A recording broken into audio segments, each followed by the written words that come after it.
ফিরে এলাম বিরতির পর। এবার যেদিকে আমরা চোখ রাখবো, একের পর এক রেল দুর্ঘটনা, এবং এই রেল দুর্ঘটনার পিছনে রয়েছে ষড়যন্ত্র। এমন চাঞ্চল্যকর দাবি করলেন কেন্দ্রের রেল প্রতিমন্ত্রী। ইচ্ছাকৃতভাবেই রেল দুর্ঘটনা ঘটানো হচ্ছে বলে বিস্ফোরক দাবি তার। দেশ ও বিদেশ থেকে এই ষড়যন্ত্র করা হচ্ছে বলে দাবি কেন্দ্রের। বিস্তারিত জানবো, আমাদের সঙ্গে রয়েছেন আমাদের প্রতিনিধি রক্তিম। রক্তিম, ঠিক কি জানা যাচ্ছে? দেখো, আমরা যেটা জানতে পারছি, শনিবারই কেন্দ্রীয় রেল প্রতিমন্ত্রী রণবীর সিং বিট্টু তিনি কিন্তু কার্যত একেবারে যে বিস্ফোরক মন্তব্য করেছেন। সেই মন্তব্যে যেটা আমরা জানতে পারছি সেটা হচ্ছে যে রেল যে দুর্ঘটনাগুলি ঘটছে গত বছর থেকে এখনো পর্যন্ত 12টিরও বেশি রেল দুর্ঘটনার খবর সামনে এসেছে।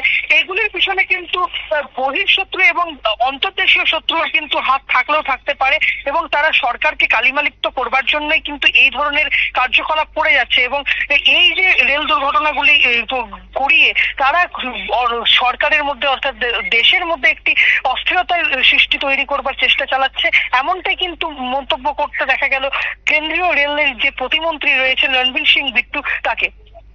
একেবারে সেক্ষেত্রে বিরোধীদের কোনো প্রতিক্রিয়া কি এখনো পর্যন্ত সামনে এসেছে রক্তিম?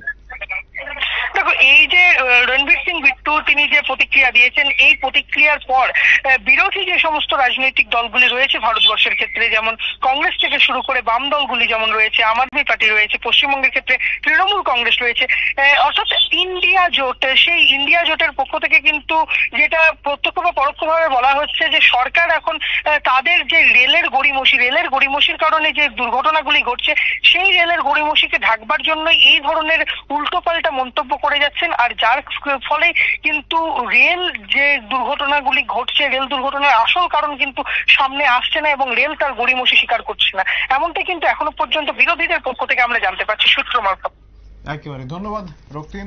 আমাদের কলকাতা থেকে আমাদের সঙ্গে সরাসরি ছিলেন রক্তিম সিদ্ধান্ত। তিনি জানাচ্ছিলেন যে ঠিক কিভাবে কেন্দ্রীয় রেল প্রতিমন্ত্রী তিনি জানাচ্ছেন এই যে কটা রেল দুর্ঘটনা হয়েছে, ছোট বড় প্রত্যেকটি রেল দুর্ঘটনার পিছনে রয়েছে অন্য কারো ষড়যন্ত্র, এবং পাল্টা আক্রমণে নেমেছেন বিরোধীরাও। ফিরে আসছি একটি বিরতির পর, সঙ্গে থাকুন।